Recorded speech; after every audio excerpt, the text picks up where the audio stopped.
back today. My name is Levi Henry here with Garret Cotten. So got something kind of special we're doing today. Garrett has a podcast he hosts with Dakota Lang. It's called Discipline, Desire, Determination, and Dedication. There 3Ds, triple Ds. we go. Perfect. And I've listened. It's excellent. And then, of course, I've got one. It's called D2D Success Story. So anyway, today I'm going to interview Garrett so that he can kind of tell his story a little bit more in depth than maybe he previously has on his, and we'll post it on mine. So anyway, good to be here today with you, bro. Absolutely. Yeah, glad to have you here in Denver as well. Glad that we get to do this again. And it's going to be a new experience to kind of dive a little bit deeper into my experience coming into your company. So. Yeah, man. Yeah. So, we're going to go beginning to end, but just to kind of intro you all, I'll skip straight to the spoiler alert. So, Garret Cotten, Golden Door winner, what we call market owner here in the Denver office. So kind of our version of manager of the whole office, general manager, runs the sales, the ops, all the stuff. So pretty cool, man. But what'd you do revenue last year to make Golden Door? Based on the revenue that Vaughn sent over, it said it was 2.9. Yeah. Just under 3 mil. And that was just in somewhere midway through the year, you made market owner, stopped closing quite as much. You did most of that 2.9 by what, September, August, something like that? I hit the Golden Door, I believe in August, or maybe even late July. Yeah. Yeah, for me, I was knocker for January, February, so I'm still knocking. Became closer in March, and I was a closer from March until the end of August.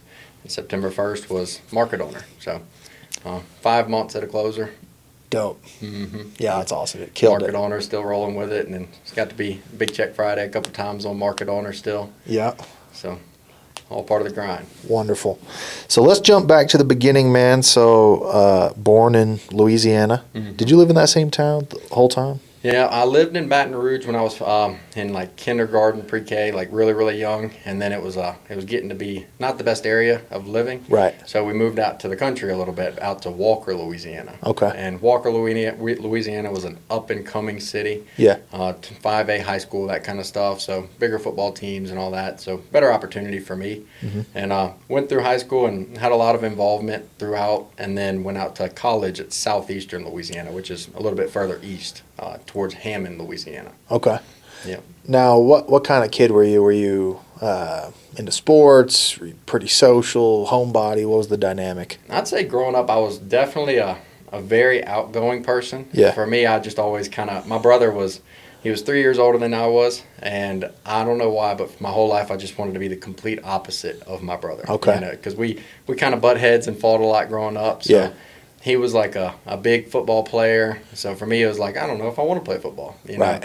And then he wasn't the best in school, so that motivated me to do good in school. Good student, yeah. And he wasn't involved in extracurriculars and stuff like that, so that had me on 5 different clubs. So it was like I was the complete opposite of what he was. Gotcha. Yeah. Was he the firstborn? You're the second? Mm-hmm. Dude, I read this book one time talking about the order that kids are born in, and that's actually a common dynamic. Is same gender first and second. The second does not want to be like the first. Yeah, and we love each other now. Yeah, it's so crazy because we keep up. He's got my niece and nephew. He's got twins, so we keep up with the kids all the time. He's coming up to come visit and stuff. So we love each other now. But growing up, we were complete opposites for sure. So. Yeah. So so you're a super social kid, do well in school. Did you have jobs? Yeah, as soon as I turned 16, started hustling. Yeah. I had a job, and they had a co-op program where I would go to school the first half of the day till about noon. Then I'd go and work for the school board, and I would get paid minimum wage to work for the school board. Really? For the whole evening of the school day. And then I'd get off of the school day, because that's whenever the school board lets out, and I would go and start working at a grocery store where I was a stock boy, just buggy pushing and stuff like that. So now, did you kind of need to or just want to, some of both? Or no, for me, I was very fortunate growing up. My parents were in the upper middle class, and for Louisiana, they were doing better than most, I would say. Yeah. So anything that I ever kind of wanted in life, I always knew that I could get it. You know, I always had the help of parents and stuff, but my parents are both extremely hard workers. Like my dad has always ran crews for construction and stuff like that. He's just been he's worked outside since he was 16 years old until he's still doing so at over 50. I mean, over 60 now. Yeah, he's over 60 years old. And then my mom, she's worked. She 120-hour weeks as long as I can remember. Like just eat, sleep, breathe on that phone, running calls, always on call, because she is in the hospice field. So if anybody's ever kind of starting to decline, she'd pick up and roll, you know. Yeah. So they were just really, really hard workers, so that was just all I knew. So as soon as I had the ability to start working, it wasn't so much of like I'm hungry for money. It's just like I've got to stay active with activity. Yeah, it seemed exciting to you. Yeah, it was great because I was always like, hey, Dad, give me $20. Let me get $20. Let me get $20. And then it turned into I don't need to ask anymore because I can start making money. Okay, so to some extent probably made you feel more like an adult, more independent. Yeah, I think before I was 18, I was kind of in that mindset. I mean, I had a great home life. Parents were together my whole life. They were great parents. And then it turned into a point of like, I can't wait to move out when I'm 18. Yeah. And I don't know, now that I think about it now, it's like, why? It's funny, like you're not even beefing with your parents, but Yeah. you just want to be a big kid, you know? Mm-hmm. So Yeah. it gave me that opportunity to really grow, and it gave me a lot of social skills and, you know, working in I guess retail, grocery stores, considered Right. retail. Yeah. Yeah, so working in grocery stores and stuff like that just gives me good interaction with people and stuff. And, you know, I love people. I've always loved people, and I'm the type where if I'm by myself for too long, like I start thinking myself into like a depression of some sort. Yeah. So I have to be surrounded by people. Doing stuff. Yeah, so that's always been who I am. Yep. Cool, man. So you graduate school, and then you said Southeastern Louisiana? Okay. Yeah. What's the vibes like? Like, So Southeastern, it's the secondary school to LSU. Yeah. So I mean, we still have fraternity life. We still have a great downtown area, great bars. And for me, for college, I only wanted to go to college because it's kind of funny because there's never a Cotten in our a male Cotten to ever graduate from college. okay. And so my dad, we've always been building houses. Yeah. Cotton construction. It's just always built houses. You don't Yeah. have a degree for all that. So Right. for my dad, my whole life growing up, he preached whatever you do, work inside. So I went to school because I'm like, I need to go to school, have a That's degree to funny. work inside. Yeah. And going through college, I started college off in my first semester. I rushed a fraternity and fell in love with it and ended up flunking out of school. Well, I actually withdrew from all my classes on the drop date. So I was pretty much gonna fail all my classes. Yeah. And I just went in and I was there for a true freshman experience. Yeah. Can you ride out the year with the fraternity if you flunked out of school? Nope. Oh. Yeah, so I ended up cut my career short with fraternity for that semester. Yeah. And then I went and tried insurance sales. Okay. I don't know if you've ever heard of Primerica. It's kind of like a multi-level marketing. It's a one-stop shop for all insurances, auto, home, health, Right. that kind of stuff. So I got licensed in it, and it took me like 2 months to get licensed and never made a sale. So it didn't last too long for insurance. Yeah. And then from there... You learned a lot about the world this year. Oh, yeah. Yeah. And this year, and then 2 months after that, I was pretty much at the end of my road, didn't know where to go. And I had one of my best friends from high school say, hey, look, let's go join the Marines. And that's whenever we went and talked to a Marine recruiter. And they're like, hey, we'll pay for your school, and we'll give you tuition assistance and all this kind of stuff. And then I started getting on YouTube and looking into the Marines and like seeing what they do over there. And my mind quickly changed from Marines. But then this wasn't completely out of the picture. So then we came across Army National Guard. Okay. And whenever we saw that, we went down to MEPS in New Orleans, went and got all filtered into the whole system. Yep. And 2 weeks later, I got my ship date. So to basic training. Yeah, to Fort Benning, Georgia. And 3 months prior, I was still in college, had gone through 2 months of insurance, 1 month of doing nothing, and then now I'm in basic training. Yeah. So it was a lot happened in a short period of time. Yeah, you probably had to grow up a lot, man. Yeah, going down to basic was that was the real eye opener. Because my whole life, like I said, it's been great. Like I've never experienced depression in my life. I've never had anxieties or anything like that because I give all thanks to my parents because they've given me a great life. And when I got to basic training, I realized I had nobody. They shave your head, that you're basically an individual, and you don't know anybody around you, and no cell phones, nothing from the outside world. It's probably a little jarring in a little bit of a way because you grow up in a town. I'm guessing this is one of those towns where a lot of people know each other. People know the Cotten family. Oh, yeah. You come from a good family, so to an extent you feel like you're, like a little special, a little bit known, all that type of thing. And then you go to basic training. It's like, we don't care who you are. Nope. You're all just the same as anybody else. That's it. That type of thing, yeah. Yeah, so it was definitely a big eye-opener. My first letter home was telling my parents to tell my friends who were coming later, tell them don't come. I said, this is the biggest mistake ever. Tell Derek and Trent to turn around as soon as possible. Like, this is terrible. And 2 weeks later, I ended up seeing one of them at church on a Sunday because that was the only time that you could, like, not be doing military stuff is they'd allow you to go to church. So going to church, I saw them and like I had like tears in my eyes. I'm like, oh my gosh, good to see somebody from home that I know. Yeah. So yeah, but that was a 16-week experience, and for me, I never was the best in the room, and I was never the worst. I was right in the center of the group. Yeah. So I actually was graduating basic training, and my senior drill sergeant, he looked at me, he's like, Cotten, he said, are you in this platoon? And like didn't even know that I was a part of his platoon because I was just that much in the middle. Like I just hid in the shadows, and I got by, never really drew attention to me because you didn't want attention in basic because especially infantry. It's going to be negative attention mostly. Yeah, you don't want any you don't want them to know who you are, you know. So I went through that whole experience and came home, and at the time I had made like $6,000 while at basic, which for 18-year-old kid. 6,000 of gravy because your expenses are paid, right? Yeah, you just bring it home. Man, I had $0 when I left, and I came home and had 6,000. Yeah. But the bad thing is now what do I do when I get back from basic for National Guard? Yeah. You know, it's not a full-time Now job. you're in the Army. Yeah, I'm in the Army, and I'm ready for deployment, I guess. Like, what happens now? And so I came back, and we weren't in any type of like deployment situation. So I was like, well, I guess I'm gonna go back to school.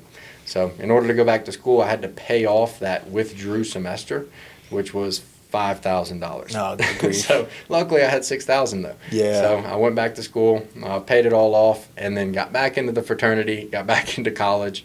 And then it's a funny story because I actually never graduated from Southeastern. Okay. So I went technically 5 years of school because that first semester kind of was like the first semester. Did you rush again?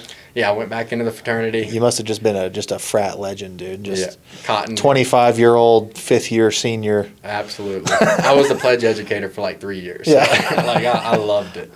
But I'd say that I was honestly at school for the experience. Yeah. Because my degree was for health systems management, and before I in my very last semester of school, I started working for my mom's hospice company, and entry-level position, making $32,000 a year, 6 days a week of work. Because in hospice, nursing homes don't want to do stuff during the week; they want to do that on the weekend. Now was that the plan? Like, maybe midway through college before you did that, were you saying after I graduate I'm going to go work with my mom? That was really and truly my only.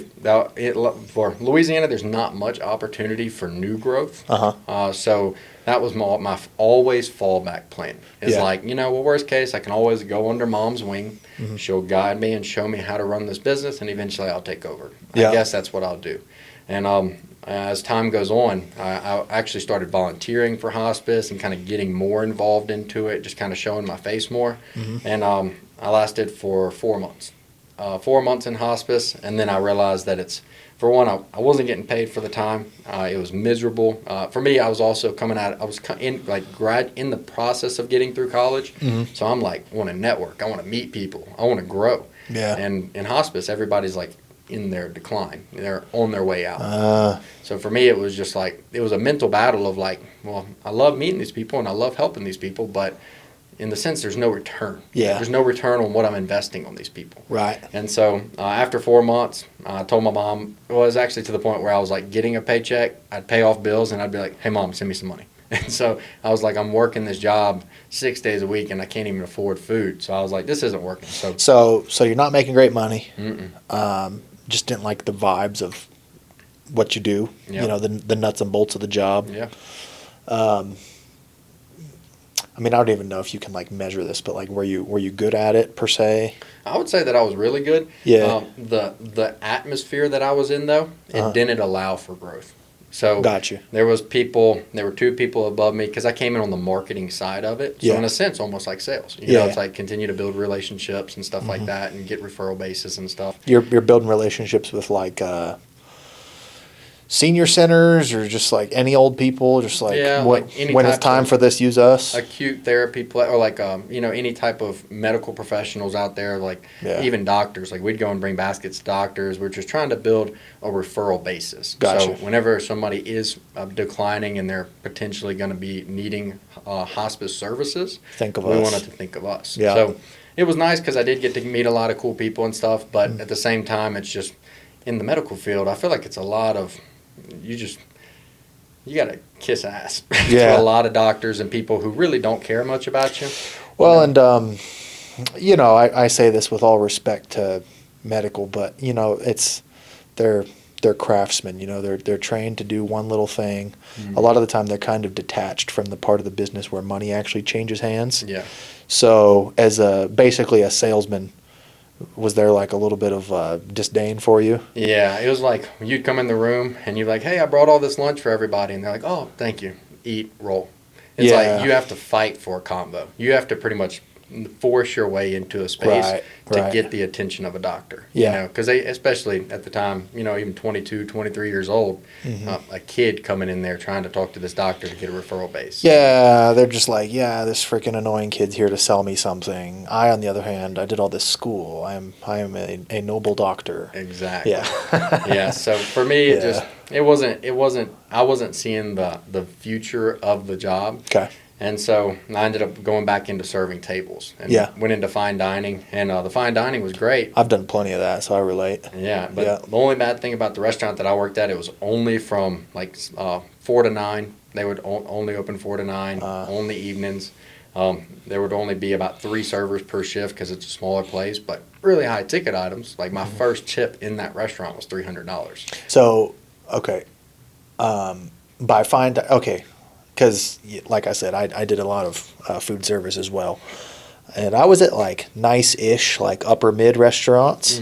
But I think it was kind of a sweet spot for me because it was nice enough that the checks were higher, but not so nice that I had to recite, like, 12 of that day's specials. That's what I had. That's what you were doing? That's what I was wondering. Like, we're sitting down with the chefs before the shifts to get a rundown of the specials. We'll try everything, which I loved it because it was an experience for me. And I'm like a big foodie. I love extravagant food and bro. presentation. I'm a big foodie too. So like I go out to a nice restaurant now and I listen to them do their spiel at the beginning and I'm like, man, I'm glad that my restaurant experience was more simple than this. It's hard. There's a lot of times they're asking me about like, you know, like things that I've never heard of on entrees, you know. So it's a lot of I'm writing down notes, definitions of notes, and like how to describe. Learning new words. Yeah, it was almost like a class. Yeah. But it was only 3 days a week because we were splitting up shifts amongst like 10 people. You're like, and then it has a raspberry demi-glace. Exactly. It's like a black garlic gremolata, and I'm like, I don't even know what that is. You know, but it sounds. You don't need to know what it is. Just say the word. Yeah.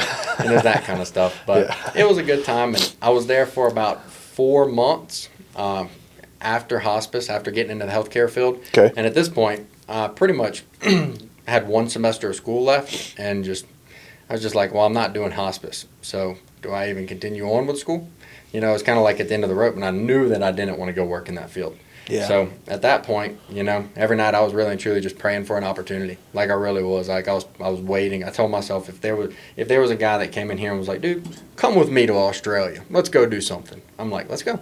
You know, I would have literally picked up and left for any reason at all. Easy sell. Yep. And that's whenever I get a call from my cousin. He's like, hey, Garrett, would you ever be interested in like, you know, doing any types of like a job up here in Utah, like a sales job? And I was like, Mikkel, I don't care what it is. Like, I'll do anything. Yeah. And then she was like, okay, well, I'm going to tell Carson to call you later. And I was like, perfect. Like an hour later, Carson called me, gave me a rundown of the job. And I was like, well, I don't need to hear anymore. Like I literally, he just told me how much he made, how long he's been there, and that was good enough. He told me his first month he made $8,000. He's on track to clear $10,000 his second month. And he was currently in his second month. And I was like, dude, this is like the biggest gift from God. Like, this is what I needed. So picked up the phone. My mom sent me some money to buy a plane ticket, bought a plane ticket to come to Utah, and lived with him for a month and a half. And I think I love that so much, because whenever I moved out there, it was full invested. Yeah, man. I mean, you were, in a positive kind of way, but you were captive. You were in that dude's house with no car. Right. Brand new baby in the house. He's dealing with the new baby. It was definitely an uncomfortable situation. Do you think if you hadn't had like the basic training experience, for example, that would have been tougher? Or some other prior experience? I think the only thing that would have caused me to not have the success that I've had is if this was if it would have been done in Louisiana. And the reason I say that is because of the people that I used to surround myself with would have never allowed me to grow. Yeah, you need to kind of separate yourself from. And it's crazy because when I was working, Pardo's is the name of the fine dining restaurant that I was at. And one night I had the wine room to myself. So I had like the big event table. And it was like 10 guys that came in, and they're all very wealthy people. And they launched some satellite into space. And that's their company, and it's based out of Mandeville, Louisiana. Mm-hmm. And I'm talking to these guys, and they were like, by the end of it, they were like, Garrett, you were incredible, man. Like, we love you. Like, we're going to come back and ask for you specifically. Like, it was just that kind of interaction with the table. Yeah. And I'm like, well, yeah, actually, guys, I'm actually not going to be here next time you come. I just accepted a job in Utah. And these guys are like, no way. Like, that's awesome, man. Like, we're proud of you. Like, you're going to kill it out there. And one of the guys pulled me off to the side at the end of the night. And he said, Garrett, I just want you to know that. Look around this room. And it's all wealthy people, And I'm like looking around. And he's like, every person in this room had to leave Louisiana to go make something of themselves.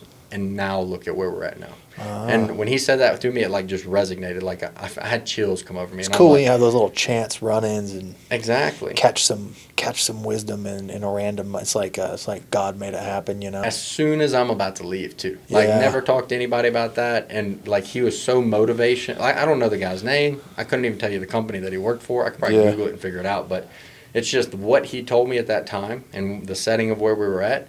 Like, I knew I was making the right choice to leave Louisiana. Yeah. So, got out of there, came up to do the job, and it's funny because when I first started, you were running the meeting.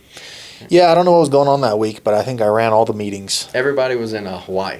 That's what it was. Yeah. So, I came in, and I didn't think you were, like, the owner or anything like that. I just thought you were, like just a manager type thing. Yeah. And we get in there and kind of run the meetings and stuff like that. And then later, like in the day, Carson was like, yeah, so that's the owner of our company. I'm like, really? I'm like, hey, okay, cool. Yeah. And I went out there, and my first day on the doors, I set 6 appointments and went out there, and none of them closed. But I went out there and set 6. And then get your feet wet, get some confidence. Yeah, kind of got the rhythm of the job. Yeah. Just took some time for me, I didn't see quite the success that I was planning to see in that first 2 months, but it was learning the job and getting the feet wet, Yeah. So What do you think it was? Or say when it clicked, what changed? Yeah, for me, I think it really changed whenever. I'm always the type to talk about the self-talk is what keeps me motivated. Okay. So I could not millions of times I've probably said, hard work pays off. Yeah. Hard work pays off. It may not pay off today. It may not pay off next week. It may not pay off a month from now. Or it may not pay out a year from now. But if I work hard every day to achieve a goal, I will see results. Yeah. And it's like persistence plus failure equals success. Like I would just repeat, like just constantly telling myself. I remember sometime when you were new, you'd had some tough thing happen. Maybe it was second or third week, no deal or something like that. Mm-hmm. And as you know now, when somebody comes in and just say the ball doesn't bounce their way a time or two, you kind of go give them this speech letting them know basically that it'll turn out, there'll be some bounce their way, they'll have closes, and in a little bit of an unspoken way you're saying don't judge the job based off of this first week and quit right before you have the success. Yeah. You know what I'm saying? So I go and I give you that day's version of that speech, and you're like, oh yeah, don't worry about me, man, I've just committed, I know it'll all be just fine. And it was like, oh, okay, I didn't even need to tell him this. Yeah. He was good. I feel like I always, because especially I know who my recruiter was. And for him to make $8,000 to $10,000 in his first 2 months, I know that it's a possibility. Mm-hmm. I know that it can literally be done. I just have to do what's needed to see that. And I understood that. And then we were starting to talk about like other people in the offices, like 25-year-old guys making $500K. And I'm like, I'm in the room with people that are doing that. So it can be done. I just have to do whatever they're doing. And that's when I started listening to their serials. You know, I'm starting to study their reactions and how they react at work. And, you know, I'm starting to like really invest my time into why these people are different. It's one of the things that got me in the first place too, man. Because I found this job. I was working in a restaurant. Mm-hmm. One of the guys who worked there with me was a cool guy. He was in like drug recovery, and he knew of the job from a couple other dudes he used to party with. Mm-hmm. One of them who was our old boss, and one of them who was like the first employee that was there before us. Mm-hmm. And that guy was the employee, had made like $8,500 the previous month or something like that. Mm-hmm. So Adam, this dude, tells me, he was like, yeah, this other guy made $8,500. And I kind of asked myself the same question. I'm sure everybody asked. I was like, is he like just a juggernaut salesman? Mm-hmm. He's like, nah, man, he's nothing special. He's nothing special. I know him. Yeah. Because he did. He knew both of these dudes. He was like, they're both freaking jokers. Like, Yeah. we can do this too. Mm-hmm. So, yeah, man, I mean, it sells. And I think also Kyle, one of the first meetings that I got to meet Kyle in, Mm-hmm. I remember that his topic was, we're all normal people. Yeah. He's like, even myself, I'm like, Carson kind of told me like the type of money Kyle's making and stuff. And, and then he's like, we're just normal people. Yep. Like nothing special about us. And then like, I started to think about that as like, everybody that's famous nowadays, they started off as a normal person, Yep. you know, and it's just, you got to get out of your comfort zone and become the person. And I like the saying of be the person you want to be led by. So become the person that's going to be the main show. I mean, like the main star on the show, you know, that kind of stuff. Right. And also, it's kind of funny because we don't have door-to-door in Louisiana. Yeah. And so for me, Carson sends me the script. And for me, I'm like script, actor. You know, I'm just going to be an actor is pretty much all I'm doing. Yeah. So when I got out to Utah, I don't know anybody in Utah. I don't know anybody around. The people I'm working with, I'm like, I don't know who I'm going to meet. I'm a super open-minded person that's going to jump on any opportunity. Yeah. I was like, I'm knocking doors today. I may be acting in Hollywood next week. Like, I literally thought to myself, like, this door-to-door job could open up doors to send me somewhere else. Yeah. You know, that kind of stuff. And then Colorado came up. And when they talked about Colorado, I'm like, I can move to Colorado. And again, just more doors open. I was like, the more times I say yes, the more opportunities I'm going to get. It's all from the open-mindedness, you know, Yeah. because the same moves are available to other Everybody. people who don't take them, right? It's just whether you accept that it's possible for you in your mind, you know. Yeah. So eventually you get rolling in Utah, start making some sales. Talk us through, you know, months 2, 3, 4, thereabouts. So 1 and 2 were really like the learning months to get comfortable in the job. Yeah. At the end of month 2, it's actually really funny because technically I would have qualified in my first 2 months as closer, just had to get recruits. But I had gotten a sale that I set it on the last day of the month and it closed on the first of the month. Oh. And it would have put me over on 125 Really? for my 2 months. Yeah. And I asked Kyle in the meeting in front of everybody, I was like, Kyle, would this count if like for last month since it closed today? And he's, no, it's got to be first to first. And me, I had started on August 9th.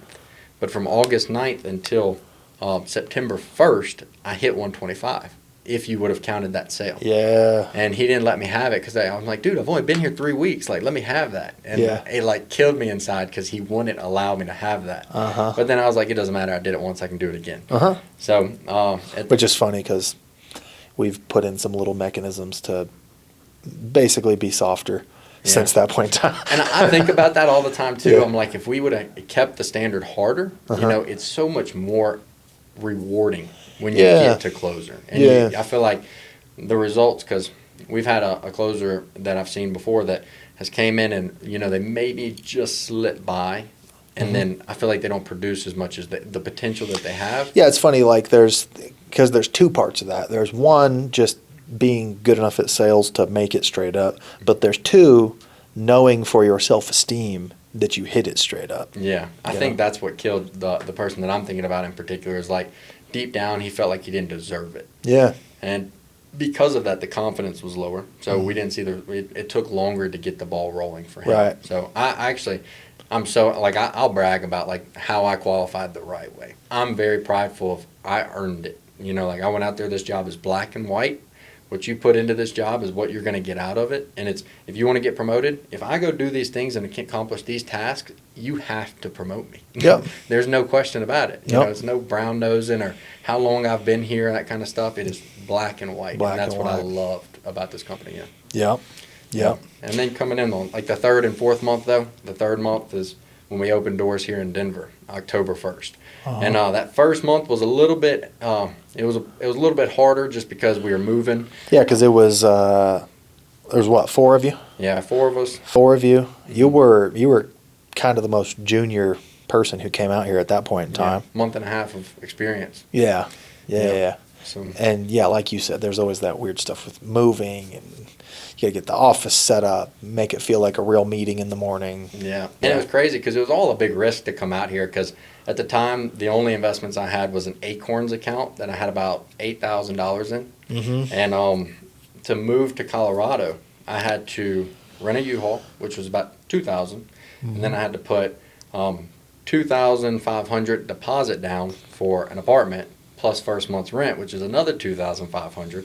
So there's 5, 6, 7. There's $7,000. I got $1,000 left for the move here. Yep. And then our first week in our apartment, we were there for 3 days, and a water pipe busted in the apartment and flooded the apartment. Yeah. So then we told them we want to move out, so we had to get a refund, and it was like a 30-day delay before we got the money back. So then I had to get my mom's help to go put the deposit down for a new place to move into. So it was just like I never knew any of that. Yeah, so many things were working against us that first month. So October, November, and then December they were all kind of like we're getting into, and it was also snowing, the worst winters. Talk about the October a little bit. Mm-hmm. This is an important point, I think, because there's so many people who would just like write the whole month off. You know what I'm saying? All month long. And don't get me wrong, I'm sure it was a pain in the neck, but you also don't want to, on October 31st, be like, well, this whole month was ruined by XYZ thing that actually only ruined 2 days. You know what I mean? The reality of it is I was still trying to qualify. Yeah. Like I didn't care about money. I didn't care about getting paid. I didn't care about, I only focused on getting promoted. Yeah. Because I saw the potential of earnings if I just get to that next spot. So really and truly, I was fighting so hard to get promoted that cancel, I don't care. Cancel it. I don't care. Like, I'm just going to keep setting more. So I had pretty successful months. I would say pretty successful. I would say that I made like over $4,000, which I was making more than I was making at home. Because I was making like $600 a week at home, versus I was making like $4,500, almost $5,000 a month. Those October, November. Yeah, this is old pay scale, right? Yeah, this is old pay scale. Yeah. And then December, I only made like $2,500, which was like a dip, but we only worked like half the month. And then ended up going home like a week early to kind of just go home and see family. Yep. But come January, that's whenever something inside of me was just like, all right, life starts on January 1st. Like I wrote down goals, held myself accountable to these goals because I rewrote them like 4 or 5 times of like the goals that it's going to take for me to be a closer by March. Yeah. And by doing that, that's what I went out there and did. January, I made $8,000. In February, I had all 8 of my $125,000 in revenue by February 13th.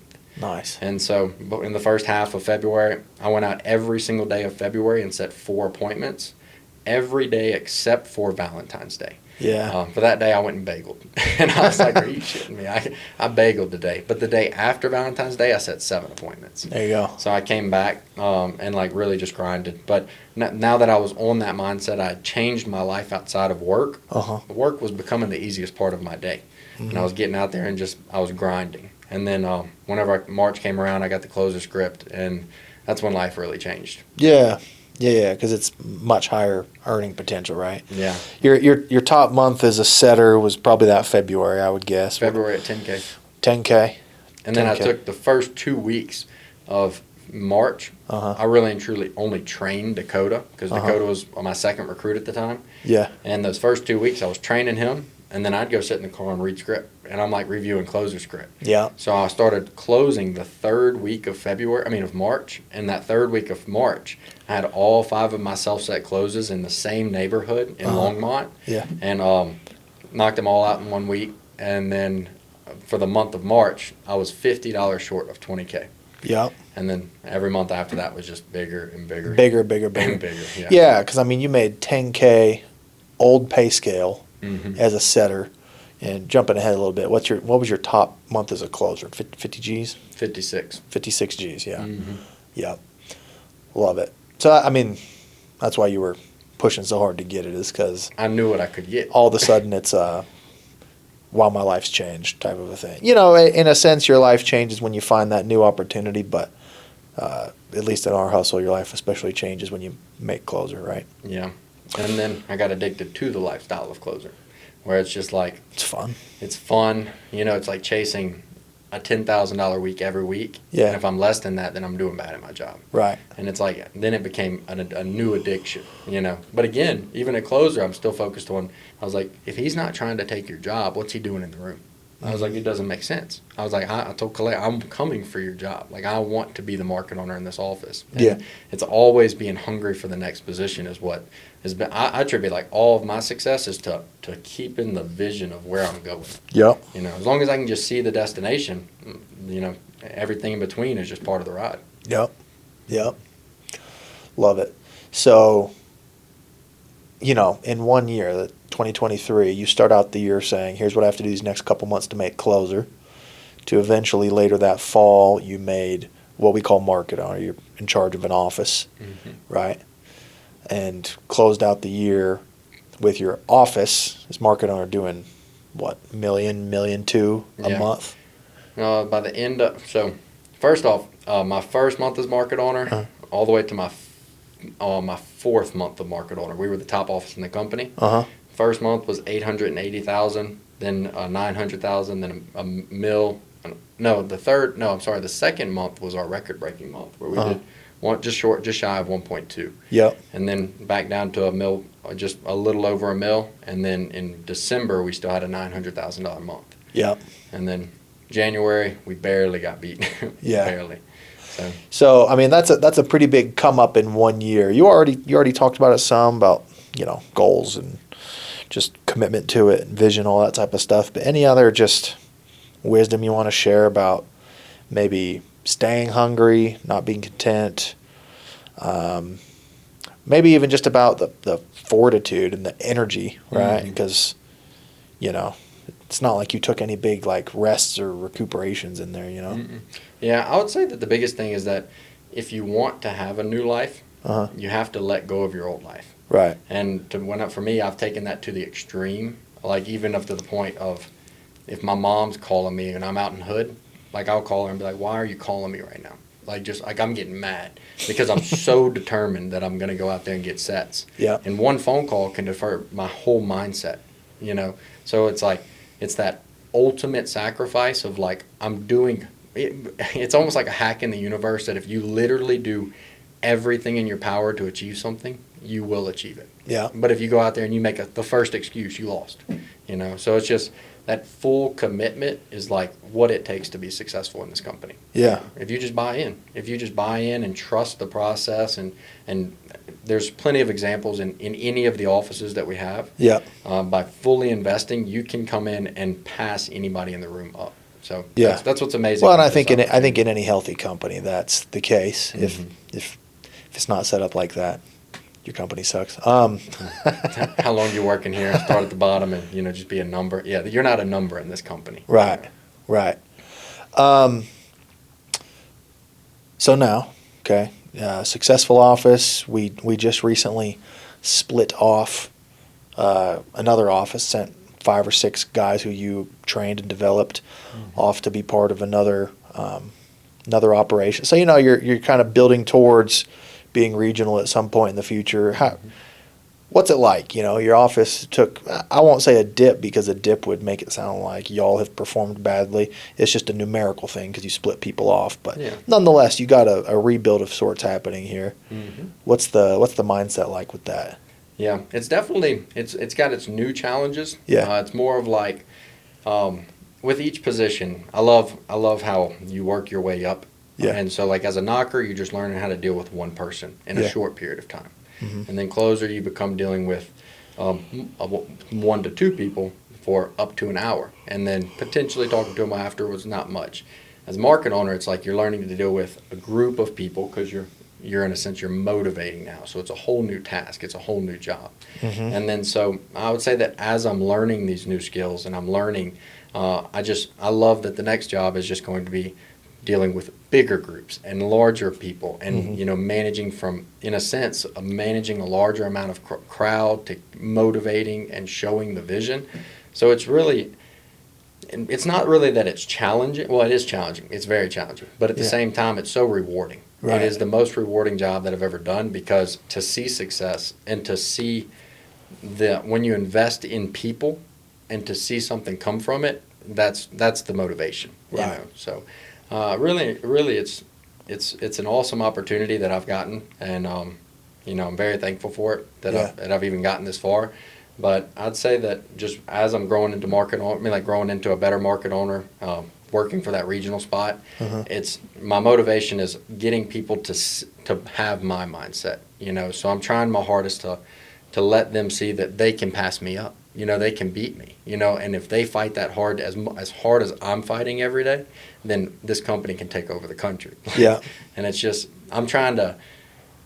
It's so rewarding when you see results come to fruition and stuff like that. But it's just at this job, it's more of the long term. Yeah. It's not like that instant gratitude of closing and doing that shout out and being the star of the show. Yeah. It's almost like being the coach of the football team. Right. The coach still gets a lot of recognition. But if your players go hoist the trophy, you've got to be okay with the fact that it's them. It's their trophy. Yeah. Like they were on the field, but it's so rewarding to have a winning team. Right. So I do love that aspect of it for sure. Yeah.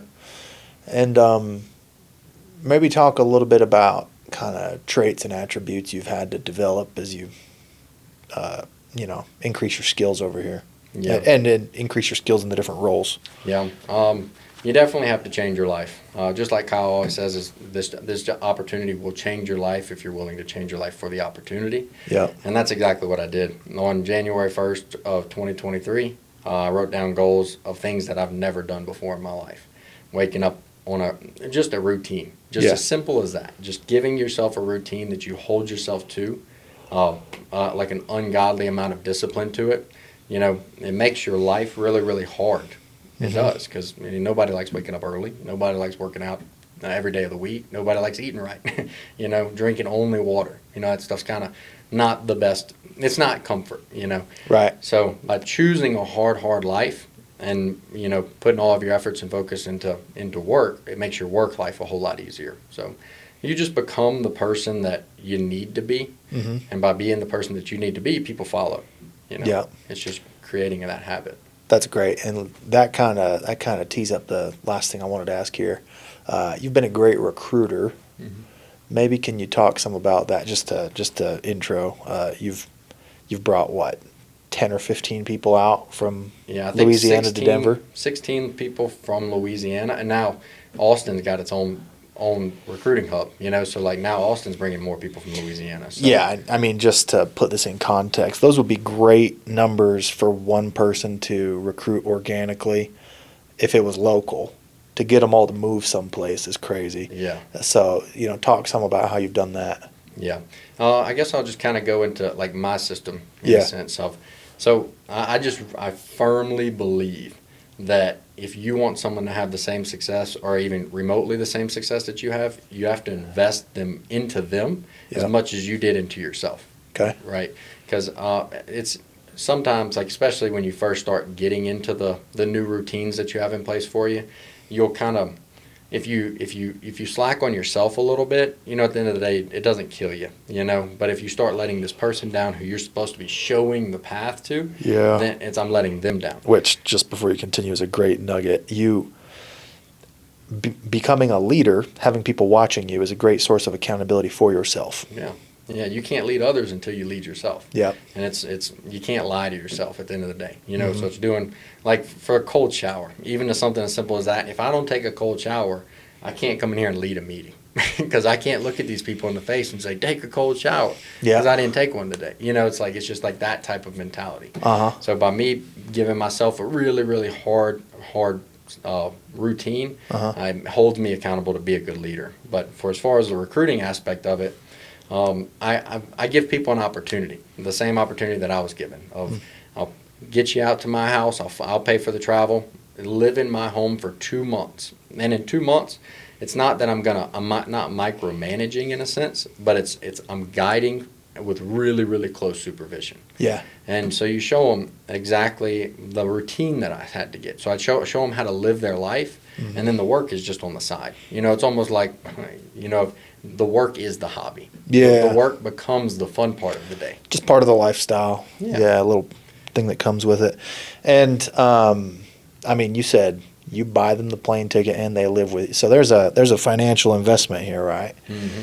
And, you do it because you want to help people. You do it because you take pride in and you love the job. But just speaking financially, this is I don't know how you quantify it, maybe $6,000 or $8,000 investment per person. Yeah, but up to 15,000 for just Dakota. Yeah. Dakota Lang, and he's a market owner now, though. Yeah, so. Yeah, and if we were to calculate it as a payoff, you're probably 10xing or better on every single one, right? And there's I forget where I heard it, but one saying that I continue to remind myself all the time is that if you want to be a millionaire, you have to change the lives of millions of people. Yeah. And so I'm trying to do that in any way that I can. If that's changing a person's life for the job, that's one person at a time. So it may be short-lived and it's only 2 months that they live with me, but in that 2-month period, their life changes. Like we see a change in who they are. Mm-hmm. And then as well as selling windows, I always preach to people, I'm like, you're changing lives out there. You're literally changing the way their home lives, their comfortability, just peace of mind, that kind of stuff. So we have an incredible opportunity.